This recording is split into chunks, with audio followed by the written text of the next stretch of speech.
तुम संतान ही तुमर कर्म। आपण केबे अनुभव करछन्ति कि पिलाटी बेलू कौन शिशु बहुत जिदिया, बहुत शांत और बुद्धिमान, अन्य मानक ठारू अलगा कहीं केबे चिंता करछन्ति गोटे घरे लालित पालित होई बड़ होइतबा पिला गोटे परिवेश रही मध्य अन्य मानक ठारू एते भिन्न कहीं हुए? कहीं गोटे छुआ ता बापा मां आखिर तारा हो जाए और अन्य जनक सर्वदा विशृंखलित हो जाए? कहीं गोटे संतान माता पिता वृद्धावस्था सहारा होता है तो आउ किए माता पिता वृद्धाश्रम छाड़ी दे थाए? उत्तर है कर्म। और यही कर्मर परिणाम पुनर्जन्म ही आमको मिलता है। प्रकृत में आम पूर्वजन्म जो कर्म करि संतान रूप में ए जन्म आमको मिलता है। तार व्यवहार, तार स्वभाव, तार चालीचलन सबकिछि आम कर्मर दर्पण स्वरूप हो जाए। बंधुगण, सब बापा मां आशा थाए कि तांका संतान बड़ होई ताको ना रखिबो, तांको भक्ति करिवो, सम्मान देबो, किंतु केबे यह हेई न थाए। किछि संतान एमिति जंत्रणा तांको देई थांती जहा फल तांको आत्मा कांदी थाए। अनेक तिरस्कार आउ धोखा खाई शेषर से माने वृद्धाश्रम शଯ୍ୟା भोगती। प्रश्न उठे, एपरी दंड केउ अपराध पाई मिले? सारा जीवन परिश्रम करी, पालन पोषण करी, पाठ पढ़े निज खुशी को बलिदान दे प्रतिबदल रे कौन पाइले? आपण को जन्म जदि काहाकू किछि दुख दे थांती, से संतान रूप में ए जन्म आसी आपण को से सब दुख फेरई थाए। केबे केबे संतानटी माँ बापा सह एमिति जोड़ी ही थाए कि तार गोटे निश्वास भी तांको अस्थिर कर दिए। सही संतानटी माँ बापा प्रकृत वरदान होता है। यही संतानटी केवल ए जन्म पाई नुह, कहीं केते जन्मरू आपण साथी से बांधी होता है। कौ जन्म आपण कहार सेवा करि पारिथांते, काहाकू ममता दे पारिथांते, कौन से अनाथ को आपणई थांते। तेणु सही आत्मा एबे आपण संतान ही जन्म होइछि आउ आपण स्नेहर ऋण सुझुछि। और द्वितीयटी, जार माता पिता आपण जंत्रणा दे थांते, तांको अपमान करि थांते, सही संतानटी एबे आपण को जंत्रणा देवाको आसी थाए। यह ही पुनर्जन्मर सत्य आउ कर्मर न्याय। प्रत्येक संतान निजे गोटे संदेश नहीं आसी थांते, जो संदेश कि आपण पूर्व जन्मर फलाफल अटे। यदि आपण संतान आपण खुशी नहीं आसी थाए तेबे भावी दियंतु आपण भल कर्म करथिले। यदि संतानटी आपण दुख नहीं आसी थाए तेबे यह भावंतु आपण केबे न्याय नथिले। यदि आमर संतान जन्मरू रोगिणा किंवा जन्म नौ नौ किए अनाथ हो जाए किंवा को निर्दोष अत्याचार सही थाए, सतरे कौन भगवान निष्ठुर? ना भगवान तो न्यायर द्वितीय रूप। यह केवल आम अधूरा कर्मर हिसाब अटे। आमे जदि को जन्म को निर्दोषर पिलादिन को छड़े नहीं जाइथांते, सेथिपाई आमको आज यही कष्ट भोगिबाको पड़ुछि। आमरी कर्मर छाया ही आम संतानर प्रारंभिक जीवन को तैयारी करिथाए। आमे देइथिबा अंधकार आमरी घर को ही फेरी आसीथाए। एथिपाई जेबे को शिशु आम जीवन रे आसीथाए, आमे केवल तार पालन पोषण करुने बरं आमर कर्मर परिशोध करुचे। जो माता पिता संतान को नहीं सर्वदा चिंतार रुहंती कि तांको संतान कथा मानुनी, तांको भल पाउनी, सब बेले रागुछि, तेबे यह बुझिबाको हेबो ये केवल पिलार दोष नुहे, ये आपणक आत्मार बुणीथिबा बीज जे कि गछटी ही एबे फल दउछि। संतानर व्यवहार को देखि निज कर्म को अनुमान करबा आरंभ कर और वर्तमान को बदलाई भविष्य को सुधारी दियो। कहीं कर्मर गति एहीपरि, जेमिति बुणीथिबे सेमिति पाइबे। यदि आजिठु सतर्क हो तेबे आसंता काली को आमे बदलाई पारिबा। आश्चर्य कथा, यदि कौ संतान जड़े अपरिचित परि व्यवहार देखाए, जेमिति कि घरे रही मध्य घरर हुए नाही, से सही आत्मा जे पुनर्जन्मर परिणाम को नहीं आसी, तार आत्मारे क्षत अच्छी जहाँ तुमे ही देछ। से चुपचाप तुम जीवन को फेरी आसी केवल हिसाब बराबर करने। ये पूर्वजन्मर सबुठ बड़ रहस्य। माँ पुओ, भाई भौणी, बाप झील ये सब केवल शरीरर नाम, ଆତ୍ମାର ଯାତ୍ରା ୟାଠୁ ବହୁତ ଆଗରେ। ଗୋଟେ ମା କୋଉ ଜନ୍ମରେ କାହାର ଭଉଣୀ ଥିଲା, ଗୋଟେ ପୁଅ କାହାର ସ୍ୱାମୀ ବି ହେଇଥିଲା। ସମ୍ପର୍କରେ ଏହି ଜାଲ କର୍ମର ସୂତାରେ ବୁଣା ହେଇଛି। ଆଉ ଯେ ପର୍ଯ୍ୟନ୍ତ ସୂତାଟି ଖୋଲି ନଥାଏ ଆତ୍ମା ବାରମ୍ବାର ଫେରିଥାଏ। ଏଥିପାଇଁ ଯଦି କୋଉ ସନ୍ତାନ ତୁମକୁ ଦୁଃଖ ଦେଇଥାଏ ତେବେ କାନ୍ଦ ନାହିଁ। ଥରେ ଭାବ, ନିଶ୍ଚିତ ତୁମେ କୋଉ ଜନ୍ମରେ ତାକୁ କଷ୍ଟ ଦେଇଛ। ଆଉ ଯେବେ କୌଣସି ସନ୍ତାନ ତୁମ ପାଇଁ ବରଦାନ ହେଇ ଆସୁଛି ତେବେ ତୁମ ମୁଣ୍ଡ ନୁଆଇଁ ଭଗବାନଙ୍କୁ ଧନ୍ୟବାଦ କର। ତୁମେ ଯଦି କେବେ କେଉଁ ଆତ୍ମାର ଲୁହ ପୋଛିଛ, ଆଜି ସେ ଆତ୍ମା ତୁମ ପାଇଁ ଆଶୀର୍ବାଦ ହେଇ ଆସିଛି। ଏହା ହିଁ କର୍ମ ଆଉ ପୁନର୍ଜନ୍ମର ଗହନ କଥା। ଯାହା ଦେଖୁଛ ତାହା ସବୁ ଘଟେନି, ଆଉ ଯାହା ଘଟୁଛି ତାହା ଆମେ ଦେଖିପାରୁନି।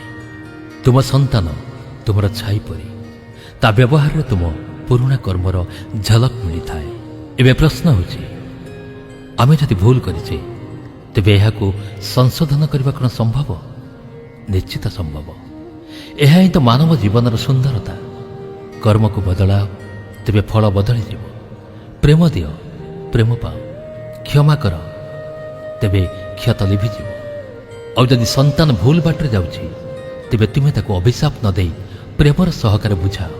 କାହିଁକି ନା ଇଏ ତୁମର ଅଧୁରା କର୍ମ, ଯାହା ପୁରା ହେବାକୁ ଆସିଛି। ସମ୍ପର୍କରେ ଶାନ୍ତି ଚାହିଁବାକୁ ହେଲେ ଆତ୍ମାରୁ କର୍ମର ସଂଶୋଧନ ଆବଶ୍ୟକ। କେବଳ ବାହାରର ପୂଜାପାଠ ନୁହେଁ, ବରଂ ଭିତରର ସତ୍ୟତା ଦ୍ୱାରା ତୁମ ସନ୍ତାନ ସହ ପ୍ରେମ ସମ୍ପର୍କ ସ୍ଥାପନ କର। ଅଧିକାର ନୁହଁ, ତାକୁ ଗାଳି ଦେବା ପୂର୍ବରୁ ଆତ୍ମାକୁ ପଚାର, ଏ କ'ଣ ମୋର ପୁରୁଣା ଭୁଲ, ଯେଉଁଥିପାଇଁ ତା ବ୍ୟବହାର ମୋତେ ଦୁଃଖ ଦେଉଛି? ଯଦି ତୁମେ ଏ ପ୍ରଶ୍ନ ପଚାରିଦେବ ତେବେ ଆତ୍ମା ଜାଗ୍ରତ ହୋଇଯିବ। ଆଉ ଯେବେ ଆତ୍ମା ଜାଗ୍ରତ ହେବ ତେବେ କର୍ମ ଜଳିବା ଆରମ୍ଭ କରିବ। ତେବେ ଯେଉଁ ଚମତ୍କାରିତା ହେବ ତାକୁ ବିଜ୍ଞାନ ବି ବୁଝେଇ ପାରିବନି। ଗୋଟେ ବିଗିଡ଼ି ଯାଇଥିବା ପିଲା ବଦଳିବାକୁ ଲାଗିବ, ଗୋଟେ ଭଙ୍ଗା ହୃଦୟ ପୁଣି ଯୋଡ଼ି ହେଇଯିବ, ଆଉ ଗୋଟେ ତୁଟି ଯାଇଥିବା ସମ୍ପର୍କ ପୁଣି ହସି ଉଠିବ। ମନେ ରଖ, ଈଶ୍ୱର କେବଳ ମନ୍ଦିରରେ ନଥାନ୍ତି, ତୁମରି ସନ୍ତାନ ପାଖରେ ଥାନ୍ତି। ତୁମରି କର୍ମର ଲେଖାଜୋଖା ସେଇମାନଙ୍କ ପାଖରେ ଥାନ୍ତି। ସେମାନଙ୍କୁ ସୁଧାରିବା ପୂର୍ବରୁ ନିଜକୁ ସୁଧାର। ସେମାନଙ୍କୁ ବୁଝିବା ଆଗରୁ ଆଗେ ନିଜ କର୍ମକୁ ବୁଝ। କାହିଁକି ନା ଏ ଜୀବନ କେବଳ ଏକ ଅଧ୍ୟାୟ ଅଟେ। ଆତ୍ମାର ବହିରେ କିଛି ଅଧ୍ୟାୟ ଆହୁରି ବାକି ଅଛି। ଯଦି ଏ ଜନ୍ମରେ ତୁମେ ପ୍ରେମ, ସେବା ଆଉ କ୍ଷମାର ଭାଷା ଶିଖିଯିବ ତେବେ ପରଜନ୍ମ ତୁମକୁ ଏହି ଫଳ ଦେବ। ବୋଧହୁଏ ତୁମ ଆତ୍ମା କାହା ପାଇଁ ବରଦାନ ହେଇଯିବ। ମାନିନିଅ କି କେହି ଜଣେ ମା ତା ଜୀବନରେ ନିଜ ଶାଶୁ ଶ୍ୱଶୁରଙ୍କୁ ବହୁତ ଅପମାନିତ କରିଛି, ତାକୁ କେବେ ସମ୍ମାନ ଦେଇନି। ଆଉ ସେ ମା ଦିନେ ବୁଢ଼ୀ ହୁଏ, ଆଉ ସେ ଆଶା କରିଥାଏ କି ତା ସନ୍ତାନ ତାର ସାହାରା ହେବେ, କିନ୍ତୁ ତା ସନ୍ତାନ ତାର ଅପମାନ କରନ୍ତି, ଗାଳି କରନ୍ତି, କେବେ ବି ତା ଅବସ୍ଥାକୁ ବୁଝନ୍ତି ନାହିଁ। ଆଉ ସେ ମା କହେ, ମୁଁ ତ ମୋ ପିଲାମାନଙ୍କ ପାଇଁ ସବୁକିଛି କରିଛି, ପୁଣି ଏ ଦଣ୍ଡ କାହିଁକି ମୋତେ ମିଳୁଛି? କିନ୍ତୁ ସେ ଭୁଲି ଯାଇଥାଏ କି ଯେଉଁ ଯନ୍ତ୍ରଣା ସେ ତାର ଶାଶୁ ଶ୍ୱଶୁରଙ୍କୁ ଦେଇଛି ସେହି ଯନ୍ତ୍ରଣା ଏବେ ତା ପାଖକୁ ଫେରିଛି। ଫରକ ଏତିକି, ସେତେବେଳେ ସେ ବୋହୂ ଥିଲା ଆଉ ଆଜି ମା। ପାତ୍ର ବଦଳି ଯାଇଛି, କିନ୍ତୁ କାହାଣୀ ଏତିକି, କର୍ମଫଳ। ଆଉ ଏକ ଉଦାହରଣ ହେଲା, ଜଣେ ବ୍ୟକ୍ତି ବହୁତ ପରିଶ୍ରମୀ ଥିଲା, କିନ୍ତୁ ଅନ୍ୟର ଉନ୍ନତି ଦେଖି ଈର୍ଷା କରୁଥିଲା। ତାର ପିଲାମାନଙ୍କ ପାଇଁ ଖରାପ ଚିନ୍ତା କରୁଥିଲା, ତାକୁ ଖରାପ ଦୃଷ୍ଟିରେ ଦେଖୁଥିଲା। ଅନ୍ୟର ପିଲାମାନେ ଭୁଲ ରାସ୍ତାରେ ଯିବା ଦେଖି ସେ ଖୁସି ହେଉଥିଲା। ଆଉ ଯେତେବେଳେ ତା ନିଜ ପିଲାମାନେ ଖରାପ ରାସ୍ତାରେ ପାଦ ଦେଲେ ସେତେବେଳେ ସେ କହିଲା, ହେ ଭଗବାନ, ତୁମେ ମୋ ସହ ଏମିତି କାହିଁକି କରୁଛ? ହେଲେ ଭଗବାନ ତ କିଛି କରୁନାହାନ୍ତି। ଇଏ ତ ତୁମରି କରିଥିବା କର୍ମର ଫଳ, ଯାହା ତୁମରି ପାଖକୁ ଫେରିଛି। ତୁମେ ଯେଉଁ ରାସ୍ତା ଦେଇ ଅନ୍ୟକୁ ଠକିଛ, ଏବେ ସେହି ରାସ୍ତାରେ ତୁମେ ନିଜେ ଅଛ। ଇଏ ହେଉଛି ପୁନର୍ଜନ୍ମ ଆଉ କର୍ମର ବିଜ୍ଞାନ। ଯାହା ତୁମେ ବୁଣିଥିଲ ତାରି ଫଳ ତୁମରି ସାମ୍ନାରେ। ଯଦି ତୁମେ କେବେ ଦେଖ କି କେଉଁ ଛୋଟ ପିଲାଟି ବାଲ୍ୟାବସ୍ଥାରୁ ଆଧ୍ୟାତ୍ମିକତା ପ୍ରତି ମନୋନିବେଶ କରିଥାଏ, ସେ ମନ୍ଦିରକୁ ଯିବାକୁ ଚାହୁଁଥାଏ, ମନ୍ତ୍ର ଜପୁଥାଏ, ଆଉ ପ୍ରାୟତଃ ଏକା ଏକା ବସି ଭଗବାନଙ୍କ ସହ କଥା ହେଉଥାଏ, ଏ ପିଲା ନୂଆ ନୁହେଁ। ଏ ଆତ୍ମା ପ୍ରଥମରୁ ହିଁ ସାଧନା କରି ଆସୁଛି।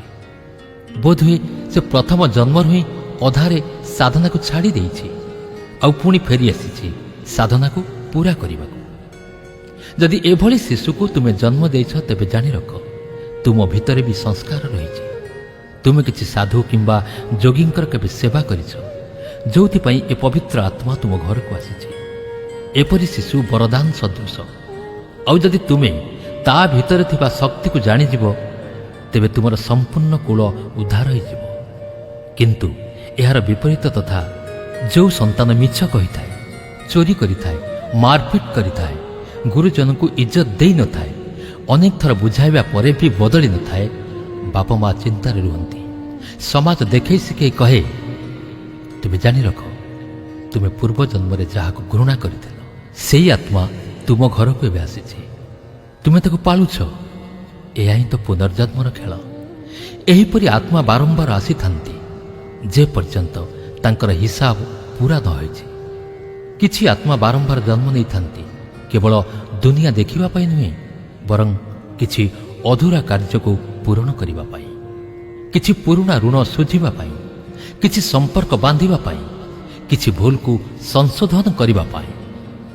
ଏହି ପ୍ରକାର କିଛି ଆତ୍ମା ଆମର ଘରେ ଜନ୍ମ ନେଇଥାନ୍ତି, କେବେ ମା ରୂପରେ, କେବେ ପୁଅ ରୂପରେ, କେବେ ଭଉଣୀ ରୂପରେ, ତ ଆଉ କେବେ ଭାଇ ରୂପରେ। ସମସ୍ତ ପୁନର୍ଜନ୍ମ ଜରିଆରେ ତୁମ ପାଖକୁ ଆସିଥାନ୍ତି। ଏହା ହିଁ କାରଣ କି ତୁମେ ଯେବେ କିଛି ପିଲାର ଆଖିକୁ ଦେଖ, ଯେ ତୁମକୁ ଲାଗେ କି ସେ ଆଖି ତୁମକୁ ଆଗରୁ ଜାଣିଛି। ସେ ଆଖି କିଛି କହୁଥାଏ, କିଛି ଅଧୁରା କଥା ଛାଡ଼ି ଆସିଥାଏ ପୂର୍ବଜନ୍ମର। କେବେ କେବେ ମା ବାପା ବହୁତ ନିରୀହ ଥାନ୍ତି, କିନ୍ତୁ ତାଙ୍କ ସନ୍ତାନ ବହୁତ ଦୁଷ୍ଟ ଆଉ ସ୍ୱାର୍ଥପର ହୋଇଥାଏ। ସେଥିପାଇଁ ଲୋକେ କହିଥାନ୍ତି, ଏତେ ଭଲ ବାପା ମା, ହେଲେ ପିଲାଟା ଏମିତି କେମିତି ହେଲା? ଏହାର ଉତ୍ତର ଏୟା ନୁହେଁ ଯେ ଏ ଜନ୍ମରେ କରିଥିବା କର୍ମର ଫଳ ଏ ଜନ୍ମରେ ମିଳିଥାଏ। ଏହି ଆତ୍ମା ଯିଏ ତୁମ ଘରେ ଜନ୍ମ ନେଇଥାଏ, ତା ସହିତ ତୁମର କାହିଁ କେତେ ଜନ୍ମର ପୁରୁଣା ସମ୍ପର୍କ ଥିଲା। ତୁମେ ଆଜି ଭଲ ଅଛ, କିନ୍ତୁ କେବେ କୌଣସି ଆତ୍ମାକୁ ତୁମେ ଏମିତି ଆଘାତ ଦେଇଛ, ଯାହାଫଳରେ ସେ ଆଜି ତୁମ ଜୀବନରେ ଆସିଛି କେବଳ ହିସାବ ନିକାଶ କରିବା ପାଇଁ। ଥରେ ଭାବ, ଯଦି କେଉଁ ମଣିଷ ପ୍ରତ୍ୟେକ ଜନ୍ମରେ ଅନ୍ୟ ପାଇଁ ପ୍ରେମ, ସେବା ଆଉ ସାହାଯ୍ୟର ମନୋଭାବ ରଖେ, କ'ଣ ତାର ଆଗାମୀ ସନ୍ତାନ ଭିତରେ ଏହିସବୁ ଗୁଣ ରହିଥାଏ? ନିଶ୍ଚିତ ରହିଥାଏ। କାହିଁକି ନା ଆତ୍ମା ଏକ ଶକ୍ତି ଅଟେ, ଆଉ ଏହି ଶକ୍ତି ସେଇଠାକୁ ଯାଏ ଯେଉଁଠି ତାକୁ ସମ୍ମାନ ମିଳିଥାଏ, ଶାନ୍ତି ମିଳିଥାଏ।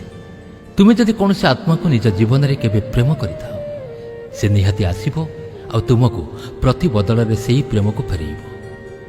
କେବେ ବନ୍ଧୁ ରୂପରେ, ତ କେବେ ସନ୍ତାନ ରୂପରେ, ପୁଣି କେବେ ଜୀବନସାଥୀ ରୂପରେ ଜନ୍ମ ହୋଇକି। ଆଉ ଏହା ହିଁ ପୁନର୍ଜନ୍ମର ସବୁଠୁ ସୁନ୍ଦର ରୂପ। ଆତ୍ମା ଫେରିଥାଏ, ଅଧୁରା ପ୍ରେମ ପୂରା କରିଥାଏ। ଯଦି ତୁମେ ଚାହୁଁଛ କି ତୁମର ସନ୍ତାନ ତୁମ ପାଇଁ ସୁଖ ସମ୍ମାନର କାରଣ ହେଉ, ତେବେ ଆଜିଠାରୁ ଠିକ୍ରେ କର୍ମ କରିବା ଆରମ୍ଭ କର। ଅନ୍ୟର ମା ବାପାଙ୍କୁ ସାହାଯ୍ୟ କର। ନିଜ ବ୍ୟବହାରରେ ନିହାତି ଦୟାବାନ ହୁଅ। ଯେତିକି ପ୍ରେମ ତୁମେ ଦୁନିଆକୁ ବାଣ୍ଟିବ, ସେତିକି ସୁଖୀ ଆତ୍ମା ତୁମ ଜୀବନରେ ଆସିବେ। ଯଦି ଏପର୍ଯ୍ୟନ୍ତ ତୁମେ କିଛି ଭୁଲ କରି ଆସିଛ, ତେବେ ପଶ୍ଚାତାପ କର ନାହିଁ, ବରଂ ତାର ସଂଶୋଧନ ପାଇଁ କିଛି ଭଲ କର୍ମ କରିବା ଜରୁରୀ ଅଟେ। କାହିଁକି ନା ଚିନ୍ତା କଲେ କର୍ମ ବଦଳି ଯାଏନି, କର୍ତ୍ତବ୍ୟ କଲେ ବଦଳେ। ଅନେକ ଥର ଲୋକମାନେ ଏହି ଭ୍ରମରେ ପଡ଼ିଥାନ୍ତି କି ପିଲାଟିଏ ତ ଭଗବାନ ଦେଇଥାନ୍ତି, ଏଥିରେ ଆମର କ'ଣ ଦୋଷ? କିନ୍ତୁ ସତ ଏଇଆ ଯେ ଭଗବାନ କେବଳ ଏକ ମାଧ୍ୟମ ଅଟନ୍ତି। ଆତ୍ମା କେଉଁଠି ଜନ୍ମ ନେବ, ତାହା ଆତ୍ମା ଆଉ ତୁମ କର୍ମ ପରସ୍ପର ମଧ୍ୟରେ ନିଷ୍ପତ୍ତି ହୋଇଥାଏ। ଆଉ ଯଦି ତୁମେ ସତ୍କର୍ମ କରିଥାଅ, ତେବେ ଉଚ୍ଚ ଆତ୍ମାଟିଏ ତୁମ ଜୀବନରେ ଜନ୍ମ ନିଏ। ଆଉ ଯଦି ତୁମ ଭିତରେ କ୍ରୋଧ, ଛଳ, ଦ୍ୱେଷ ଆଉ ଲାଳସ ଥାଏ, ତେବେ ସେହି ଆତ୍ମା ତୁମ ପ୍ରତି ଆକର୍ଷିତ ହୋଇଥାଏ, ଯିଏ ସେହି ପ୍ରକାର ଶକ୍ତିରେ ବୁଡ଼ି ରହିଥାଏ। ଏଥିପାଇଁ ନିଜ ଘରର ବାତାବରଣକୁ ଶୁଦ୍ଧ ରଖ, ନିଜ ବିଚାରଧାରାକୁ ସାତ୍ୱିକ କର, ଆଉ ସମସ୍ତ ଜୀବମାନଙ୍କ ପ୍ରତି ଦୟା ରଖ, ଯାହାଫଳରେ ତୁମର ଆଗାମୀ ସନ୍ତାନଟି ଏକ ସୁଖୀ ସନ୍ତାନଟି ହେବ। କର୍ମର ସିଦ୍ଧାନ୍ତ କେବଳ ଦଣ୍ଡ ଦେଇନଥାଏ, ବରଂ ସଂଶୋଧନର ସୁଯୋଗ ଦେଇଥାଏ। ଈଶ୍ୱରଙ୍କ ନିୟମ ଏମିତି ହୋଇଥାଏ, ଯେତେବେଳେ ଆତ୍ମା ଜାଗି ଉଠେ, ସେତେବେଳେ ତାର ଦିଗ ବି ବଦଳିଯାଏ, ଆଉ ତାର ଗତି ମଧ୍ୟ। ଯେତେବେଳେ ତୁମର ସନ୍ତାନ ତୁମକୁ ବୁଝିପାରେନି, ସେତେବେଳେ ସେ ତୁମ ପାଇଁ ବୋଝ ହୋଇଯାଏ। ତୁମ ହୃଦୟ ଦୁଃଖରେ ଭାଙ୍ଗି ପଡ଼େ। ତେବେ ପ୍ରଥମେ ନିଜ ଭିତରକୁ ଦେଖ। କାନ୍ଦ ନାହିଁ, ନିଜକୁ ଆଘାତ ଦିଅ ନାହିଁ। କେବଳ ଏହା ଜାଣିବା ପାଇଁ ଚେଷ୍ଟା କର ଯେ ତୁମେ କେବେ କୌଣସି ଆତ୍ମା ସହ କିଛି ଅନ୍ୟାୟ କରିଥିଲ କି? ସେହି ଭାବରେ କ୍ଷମା ମାଗ ପ୍ରଥମେ ନିଜକୁ, ତାପରେ ଈଶ୍ୱରଙ୍କୁ, ଶେଷରେ ସେହି ଆତ୍ମାକୁ, ଯିଏ ବୋଧହୁଏ ତୁମ ପୁଅ କି ଝିଅ ରୂପରେ ଜନ୍ମ ନେଇ ତୁମ ସାମ୍ନାରେ ବସିଛି। ତାକୁ ଛୋଟ ପିଲା ନ ଭାବି ସେହି ଆତ୍ମା ବୋଲି ଭାବ। କିଛି ଲୋକ କହନ୍ତି, ଆମେ ତ କାହାର କିଛି କ୍ଷତି କରିନୁ, ପୁଣି କାହିଁକି ଏମିତି ଘଟୁଛି? କିନ୍ତୁ ସେମାନେ ଏ କଥା ଜାଣିନାହାନ୍ତି, ଆତ୍ମାର ଯାତ୍ରା 1000 ବର୍ଷ ଧରି ଚାଲିଥାଏ। କିଏ ଜାଣେ କେବେ କେଉଁ ଜନ୍ମରେ କାହା ସହିତ କ'ଣ ଘଟିଛି? ଏଥିପାଇଁ ସବୁଠୁ ଭଲ ଉପାୟ ହେଲା ପ୍ରତିଦିନ ନିଜକୁ ସଂଶୋଧନ କର, ପ୍ରତିଦିନ ପ୍ରତିଟି ଆତ୍ମାକୁ ପ୍ରେମ କର, ଆଉ ପ୍ରତିଦିନ ପ୍ରତିଟି ସମ୍ପର୍କକୁ ସମ୍ମାନ ଦିଅ। କାହିଁକି ନା ଆଜି ବି ତୁମେ ଯାହା କରିବ ତାହା ପୁଣି କାଲି ତୁମରି ପାଖକୁ ଫେରିବ। ଏହା ହିଁ କର୍ମର ନିୟମ। ଯଦି ତୁମେ ଚାହୁଁଛ ଯେ ତୁମ ଆସନ୍ତା ପିଢ଼ି ତୁମରି ପାଇଁ ଗର୍ବିତ ହେବେ, ତେବେ ତାଙ୍କୁ ଧନ ଆଉ ଶିକ୍ଷା ନ ଦେଇ ତାଙ୍କୁ ସଂସ୍କାର ଶିଖାଅ। କାହିଁକି ନା ସଂସ୍କାର ହିଁ ଆତ୍ମା ସହିତ ଯାତ୍ରା କରିଥାଏ, ଆଉ ସେ ହିଁ ପରଜନ୍ମରେ ତୁମ ଘରକୁ ହିଁ ଫେରିଥାଏ। ତୁମର ସନ୍ତାନକୁ ପ୍ରେମର, ସେବାର ଆଉ କ୍ଷମାର ଭାଷା ଶିଖାଅ, ଯାହାଫଳରେ ଆସନ୍ତା ଜନ୍ମରେ ସେମାନେ ସଂସ୍କାରୀ ଘରେ ହିଁ ଜନ୍ମ ନେବେ। ସେତେବେଳେ ସେ ଘର କେବଳ ଚାରିକାନ୍ତର ଘର ନୁହେଁ, ବରଂ ଆତ୍ମା ପାଇଁ ଏକ ଶାନ୍ତିର ମନ୍ଦିର ହୋଇଥିବ। ଧ୍ୟାନ ଦେବେ, ଯଦି ତୁମେ ଏ ଜନ୍ମରେ କୌଣସି ଗରିବ ପିଲାକୁ ସାହାଯ୍ୟ କରିଥାଅ, କେଉଁ ଏକ ବୃଦ୍ଧକୁ ସାହାରା ଦେଇଥାଅ, କେଉଁ ବେସାହାରା ଜାନୁଆରକୁ ଖାଦ୍ୟ ଦେଇଥାଅ, ତେବେ ତୁମେ କିଛି ଛୋଟ କାମ କରୁନ। ତୁମେ ଏକ ମଞ୍ଜି ପୋତୁଛ, ଯେଉଁ ମଞ୍ଜିଟି ଆତ୍ମା ରୂପକ ଗଛ ହୋଇ ପ୍ରତି ବଦଳରେ ତୁମକୁ ସେହି ଦୟା, ସେହି ପ୍ରେମ ଆଉ ସେହି ସାହାରା ହିଁ ଦେବ। ଯଦି ତୁମେ ସନ୍ତାନମାନଙ୍କ ଠାରୁ ପ୍ରକୃତ ପ୍ରେମ ଚାହୁଁଛ, ତେବେ ନିଜେ ଦୁନିଆକୁ ପ୍ରେମ ବାଣ୍ଟ, ବିନା ସର୍ତ୍ତ, ବିନା ଅପେକ୍ଷା ଆଉ ବିନା ଗଣନାରେ। କେବେ କେବେ ମାତା ପିତା ସନ୍ତାନଙ୍କ ଠାରୁ ବହୁତ ଅଧିକ ଆଶା ରଖିଥାନ୍ତି, ଆଉ ଯେବେ ସେ ଆଶା ଭାଙ୍ଗିଯାଏ, ତେବେ ବିଶ୍ୱାସ ଓ ଭରସା ବି ଭାଙ୍ଗିଯାଏ। କିନ୍ତୁ ତୁମେ ଯଦି ବୁଝିଯିବ ଯେ ଏ ଆତ୍ମା ତୁମ ଘରକୁ କେବଳ ସେବା କରିବା ପାଇଁ ଆସେ ନାହିଁ, ବରଂ ତୁମର କର୍ମର ହିସାବ କରିବାକୁ ଆସିଛି, ତେବେ ତୁମେ ତା ପିଛା ଛାଡ଼ି ତାକୁ କେବଳ ସ୍ନେହ ଦେବା ଆରମ୍ଭ କରିଦିଅ। ଆଉ ଏଇଠୁ ହିଁ ଆରମ୍ଭ ହେବ ମୁକ୍ତିର ମାର୍ଗ। ଯଦି ତୁମେ ସମ୍ପର୍କକୁ ସେବା ଆଉ ସ୍ୱୀକାରର ଭାବନା ନେଇ ଆଗେଇ ନେବ, ତେବେ କର୍ମର ବନ୍ଧନ ତୁଟିଯାଇ ଆତ୍ମା ମୁକ୍ତ ହେବ। ପ୍ରତ୍ୟେକ ଆତ୍ମା ମୁକ୍ତି ଚାହାନ୍ତି, ଆଉ ମୁକ୍ତି ସେତେବେଳେ ମିଳିଥାଏ ଯେତେବେଳେ ସେ ତାର ସମସ୍ତ ଅଧୁରା କର୍ମକୁ ପୂରା କରିଥାଏ। ଯେତେବେଳେ ତୁମେ ତୁମ ସନ୍ତାନକୁ ଏଇଆ ଭାବି ବ୍ୟବହାର ଦେବ କି ଏ ଆତ୍ମା ମୋର କିଛି କର୍ମର ପରିଣାମ, ତେବେ ସେ ଆତ୍ମା ତୁମକୁ ଦୋଷ ନ ଦେଇ ଭଲ ପାଇବ। ଆଉ ସେହି ପ୍ରେମ ହିଁ ଆତ୍ମାକୁ ବଦଳାଇଥାଏ, ତାର ସ୍ୱଭାବକୁ ବଦଳାଇଥାଏ। ଯେବେ ଆତ୍ମା ନିଜକୁ ବୁଝିଯାଏ, ସେତେବେଳେ ସେ ନିଜକୁ ବଦଳାଇଥାଏ। ଅନେକ ଥର ଦେଖିଥିବେ, ପିଲାଟି ଆରମ୍ଭରୁ ବହୁତ ରାଗୀ ସ୍ୱଭାବର ଥିବ, କିନ୍ତୁ କିଛି ସମୟ ଗଲା ପରେ ସେ ଶାନ୍ତ ହୋଇଥାଏ। ଯେବେ ପ୍ରେମ ଆଉ କ୍ଷମାର ଶକ୍ତି କର୍ମ ଉପରେ ଭାରି ପଡ଼ିଯାଏ, ସେତେବେଳେ ଆତ୍ମା ନରମି ଯାଇଥାଏ, ତାର ବୋଝ ହାଲକା ହୋଇଯାଏ। ସେତେବେଳେ ଏକ ଭଙ୍ଗା ସମ୍ପର୍କ ପୁଣି ଯୋଡ଼ି ହୋଇଯାଏ। ପୁନର୍ଜନ୍ମର ସବୁଠାରୁ ବଡ଼ ରହସ୍ୟ ହେଲା ଏଇଆ ଯେ କୌଣସି ଆତ୍ମା ସର୍ବଦା କେବେ ଶତ୍ରୁ ହୋଇନଥାଏ କିମ୍ବା ସର୍ବଦା ମିତ୍ର ହୋଇନଥାଏ। ଏସବୁ ଭାବନାର, କର୍ମର ଆଉ ଆତ୍ମିକ ବନ୍ଧନର ଯାତ୍ରା। ଆଜି ଯିଏ ତୁମର ସନ୍ତାନ ଅଛି, କାଲି ସିଏ ତୁମର ଗୁରୁ ହୋଇପାରେ, ଆଉ ଆଜି ଯିଏ ତୁମର ଶତ୍ରୁ, କାଲି ସିଏ ତୁମର ପୁତ୍ର ହୋଇପାରେ। ଇଏ ହେଉଛି ବ୍ରହ୍ମାଣ୍ଡର ନ୍ୟାୟ ଆଉ ଆତ୍ମାର ଅଦ୍ଭୁତ ଯାତ୍ରା। କିନ୍ତୁ ଏ ଯାତ୍ରାକୁ ସୁନ୍ଦର କରିବା ତୁମ ହାତରେ ହିଁ ଅଛି। ଆଜି ଯାହା କରିବ ତାହା ତୁମରି ପାଖକୁ ଫେରିବ। କମ୍ ନୁହେଁ କି ବେଶୀ ନୁହେଁ, ନିର୍ଣ୍ଣୟ ତୁମରି ହାତରେ। ତୁମେ ନିଜର କର୍ମକୁ ନେଇ ନିଜ ସନ୍ତାନ ପାଇଁ ବରଦାନ ସଦୃଶ କରିବାକୁ ଚାହଁ ନା ବୁଝ? ତୁମେ ତୁମ ଜୀବନକୁ ଏତିକି କରୁଣା, ପ୍ରେମ ଆଉ ସେବାରେ ଭରି ଦିଅ ଯେ ଯେମିତିକି ପରଜନ୍ମରେ ଯେତେବେଳେ ଆତ୍ମା ଫେରିବ, ସେତେବେଳେ କୃତଜ୍ଞତା ନେଇ ଫେରିବ, ପ୍ରତିଶୋଧ ନୁହଁ। ଶେଷରେ ଏତିକି କହୁଛି, ଆପଣଙ୍କ ସନ୍ତାନ ହିଁ ଆପଣଙ୍କ କର୍ମର ସନ୍ତାନ। ତାର ବ୍ୟବହାର ଆପଣଙ୍କ ପାଇଁ ଲେଖାଥିବା ଅତିଥି ଅଟେ, ଆଉ ତାର ଭବିଷ୍ୟତ ଆପଣଙ୍କ ଆଜିର କର୍ମ ଉପରେ ନିର୍ଭର କରେ। ଯଦି ତୁମେ ଆଜିଠାରୁ ସଚେତନ ହେବ, ତେବେ ତୁମ ସନ୍ତାନର ଜୀବନ କେବଳ ବଦଳିବ ନାହିଁ, ବରଂ ତା ନିଜ ଆତ୍ମାକୁ ସେ କେତେ ଜନ୍ମର ବିଶୃଙ୍ଖଳାରୁ ବି ମୁକ୍ତ କରିପାରିବ। ଏଥିପାଇଁ ପ୍ରେମ କର, କ୍ଷମା କର, ସେବା କର, କାହିଁକି ନା ଇଏ ହେଉଛି ସେହି ମଞ୍ଜି ଯିଏକି ଏକ ସୁନ୍ଦର ଆତ୍ମାକୁ ତୁମ ଜୀବନରେ ପରଜନ୍ମ ପାଇଁ ଟାଣି ନେଇ ଆସିବ। ତାପରେ ତୁମେ କହିବ ହଁ ମୋ ସନ୍ତାନ ହିଁ ମୋର କର୍ମ ଅଟେ। କିଛି ସମ୍ପର୍କ ଯେତେ ନିଜର ହୋଇଥାଏ ସେତିକି କ୍ଷତି ବି କରିଥାଏ। କିଛି ଲୋକ ତୁମର ଅତି ପାଖରେ ଥାଆନ୍ତି ହେଲେ ହୃଦୟରୁ ବହୁତ ଦୂରରେ ଥାଆନ୍ତି। ଏହା ହିଁ ସବୁଠାରୁ ବଡ଼ ଧୋକା ଅଟେ। ତୁମର ଭଲ ଗୁଣ ସେ ପର୍ଯ୍ୟନ୍ତ ଲୋକଙ୍କୁ ଭଲ ଲାଗିଥାଏ ଯେ ପର୍ଯ୍ୟନ୍ତ ସେମାନଙ୍କର ସ୍ୱାର୍ଥ ଥାଏ। ଯାହା ଚେହେରାରେ ବେଶୀ ଖୁସି ଥାଏ ସେ ସେତେ ମିଛ କହିଥାଏ। ମନୁଷ୍ୟ ସବୁଠୁ ବେଶୀ ଭଲ ଲାଗିଥାଏ ଯେ ପର୍ଯ୍ୟନ୍ତ ସେ ତୁମର ଅନୁସାରେ ଚାଲିଥାଏ। ତାପରେ ସେହି ଲୋକ ତୁମର ଶତ୍ରୁ ହୋଇଯାଏ। ଯେଉଁ ଲୋକ ସାମ୍ନାରେ ବହୁତ ସରଳ ଦେଖାଯାଏ ସେ ହିଁ ତୁମ ପିଠି ପଛରେ ମାଡ଼ ମାରିଥାଏ। ଲୋକଙ୍କୁ ତୁମର କାହାଣୀରେ କିଛି ମାନେ ନଥାଏ। ତାଙ୍କୁ କେବଳ ତୁମର ହାର ଜିତ ଦରକାର। ଯେ ପର୍ଯ୍ୟନ୍ତ ତୁମେ ଚୁପ୍ ରହିଥିବ ସେ ପର୍ଯ୍ୟନ୍ତ ଲୋକେ ତୁମକୁ ଇଜ୍ଜତ ଦେବେ। ଆଉ ଯେବେଠାରୁ ତୁମେ ସତ କହିବ ସମସ୍ତଙ୍କୁ ଖରାପ ଲାଗିବ। ଜୀବନର ସବୁଠୁ ମିଛ ହେଲା ସମୟ ସବୁ ଠିକ୍ କରିଦେବ। କିନ୍ତୁ ନା, ଅନେକ ଥର ସମୟ ଆମକୁ ଶିଖାଇଛି କି କାହା ଉପରେ ଭରସା ରଖ ନାହିଁ। ଯେଉଁ ମନୁଷ୍ୟ ସବୁ ସମୟରେ ତୁମକୁ ତଳେ ପକାଇବାକୁ ଚେଷ୍ଟା କରିଛି ସିଏ ହିଁ ତୁମର ସବୁବେଳେ ପାଖରେ ରହିବାକୁ ଚାହିଁଛି। କିଛି ସମ୍ପର୍କ ତୁମ ହୃଦୟକୁ ଏମିତି ଭାଙ୍ଗିଛି ଯାହାଫଳରେ କି ତୁମେ କାହାକୁ ବିଶ୍ୱାସ କରିବାକୁ ଚାହଁ ନାହିଁ। କେବେ କେବେ ସବୁଠୁ ବଡ଼ ଧୋକା ଆମେ ତାଠାରୁ ପାଇଥାଉ ଯାହାକୁ ଆମେ ସବୁଠୁ ବେଶୀ ଭରସା କରିଥାଉ। ସତଟା ଏଇଆ ଯେ ଦୁନିଆକୁ ତୁମ ଭଲ ଗୁଣରେ କିଛି ଯାଏ ଆସୁ ନାହିଁ। ତାକୁ ତୁମର ଦୁର୍ବଳତା କେବଳ ଦରକାର। ତା ଦ୍ୱାରା ସେ ଫାଇଦା ଉଠାଇ ପାରିବ। ତୁମେ ଅନ୍ୟକୁ ଯେତିକି ଖୁସି କରିବ ସେତିକି ତୁମେ ନିଜକୁ ହଜେଇବ। ଲୋକେ କେବେ ବି ତୁମର ସଂଘର୍ଷକୁ ଦେଖନ୍ତି ନାହିଁ। ସେମାନେ କେବଳ ତୁମର ହାରିବାକୁ ଅପେକ୍ଷା କରିଥାନ୍ତି। ଯଦି ତୁମେ କାହାକୁ କେବେ ସାହାଯ୍ୟ କରିଥାଅ ସେ ମନେ ରଖିବନି, କିନ୍ତୁ ଗୋଟେ ଦିନ ମନା କରିଦିଅ ସେ ତୁମକୁ ଜୀବନ ସାରା କହୁଥିବ।